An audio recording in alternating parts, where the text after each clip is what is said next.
ಇನ್ನು ವಿಜೇಂದ್ರ ವಿರುದ್ಧ charge sheet ಸಿದ್ಧ ಮಾಡಿಕೊಂಡಿದ್ದಾರೆ ರೆಬಲ್ ನಾಯಕರು. ರಾಜ್ಯಾಧ್ಯಕ್ಷರಾದ ದಿನದಿಂದ ಹಿರಿಯರನ್ನ ವಿಶ್ವಾಸಕ್ಕೆ ತೆಗೆದುಕೊಂಡಿಲ್ಲ ಅನ್ನುವ ಆರೋಪ. ಪಕ್ಷದ ಕಾರ್ಯಕ್ರಮಗಳಿಗೆ ಸೆಲೆಕ್ಟಿವ್ ನಾಯಕರನ್ನ ಕರೆಸಿದ್ದಾರೆ. ಪಕ್ಷ ಸಂಘಟನೆ ಹೋರಾಟಗಳಲ್ಲೂ ಕೂಡ ಹಿರಿಯರನ್ನ ಕಡೆಗಣಿಸ್ತಾ ಇದ್ದಾರೆ. ಇದು ಚಾರ್ಜ್ ಶೀಟ್. ಇದು ಪಕ್ಷಕ್ಕೂ ವಿಜೇಂದ್ರ ತಮಗೆ ಬೇಕಾದವರ ನೇಮಕ ಮಾಡ್ತಾ ಇದ್ದಾರೆ. ಸರ್ಕಾರದ ವಿರುದ್ಧ ತೀವ್ರ ಸ್ವರೂಪದ ಹೋರಾಟವನ್ನ ಸಂಘಟನೆ ಮಾಡ್ತಾ ಇಲ್ಲ. ಕಾಂಗ್ರೆಸ್ ನಾಯಕರ ಜೊತೆ ಒಳ ಒಪ್ಪಂದವನ್ನ ಮಾಡಿಕೊಂಡಿದ್ದಾರೆ. ವಿಜಯೇಂದ್ರ ನಾಯಕತ್ವದಲ್ಲಿ ಪಕ್ಷ ಸಂಘಟನೆ ಮಾಡುವುದು ತುಂಬಾ ಕಷ್ಟ. ಹೀಗೆ ಸಾಲು ಸಾಲು ಆರೋಪಗಳ ಚಾರ್ಜ್ ಶೀಟ್ ಸಮೇತ ದೆಹಲಿ ಭೇಟಿ ಅಂತ.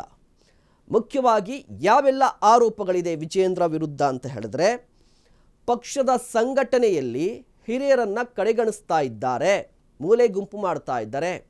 ಜೊತೆಗೆ ಸರ್ಕಾರದ ವಿರುದ್ಧದ ಹೋರಾಟಗಳಲ್ಲಿ ಹಿರಿಯರನ್ನ ಕಡೆಗಣಿಸಿ ಕಾರ್ಯಕ್ರಮಗಳನ್ನು ರೂಪಿಸ್ತಾರೆ. ಆ ಕಾರ್ಯಕ್ರಮಗಳಿಗೂ ಕೂಡ ಹಿರಿಯರನ್ನ ಕರೆಯೋದಿಲ್ಲ.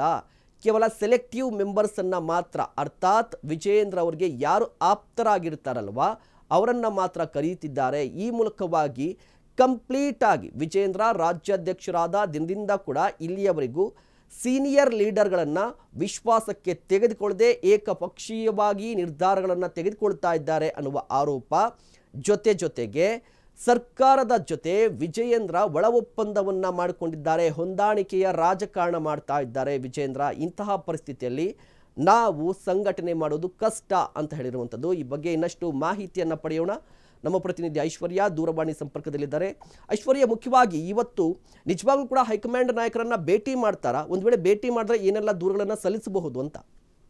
ಖಂಡಿತ ಮಹೇಶ್, ಏನ್ ಸದ್ಯ ರಾಜಕಾರಣ ಬಿಜೆಪಿ ರಾಜಕಾರಣದಲ್ಲಿ ಏನು ರೆಬಲ್ಸ್ ನಾಯಕರು ಒಂದ್ ಕಡೆ ವೀರೇಂದ್ರ ಅವರೇನು ರಾಜ್ಯಾಧ್ಯಕ್ಷರು ಆಗಿದ್ದಾರೆ ಅದನ್ನ ಒಪ್ಪೋದಿಕ್ಕೆ ಸಾಳ್ತಾ ಇಲ್ಲ ಅಂತಾನೆ ಹೇಳ್ಬೋದು. ಏನ್ ಇವತ್ತು ದೆಹಲಿಗೆ ರೆಬಲ್ ನಾಯಕರು ಭೇಟಿ ಕೊಡ್ತಾರೆ ಅಂತಾನೆ ಹೇಳ್ಬೋದು.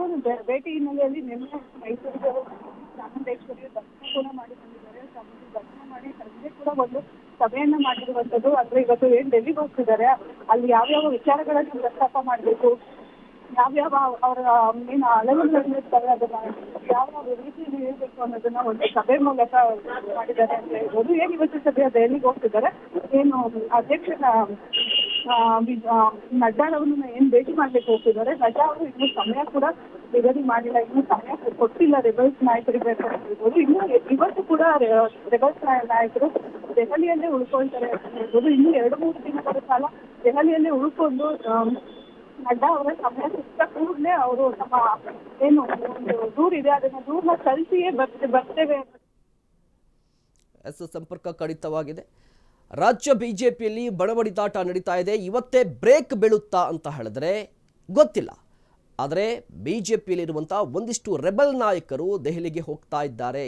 ಈ ಭೇಟಿ ಕೂಡ ಸಾಕಷ್ಟು ಕುತೂಹಲಕ್ಕೆ ಕಾರಣವಾಗಿದೆ.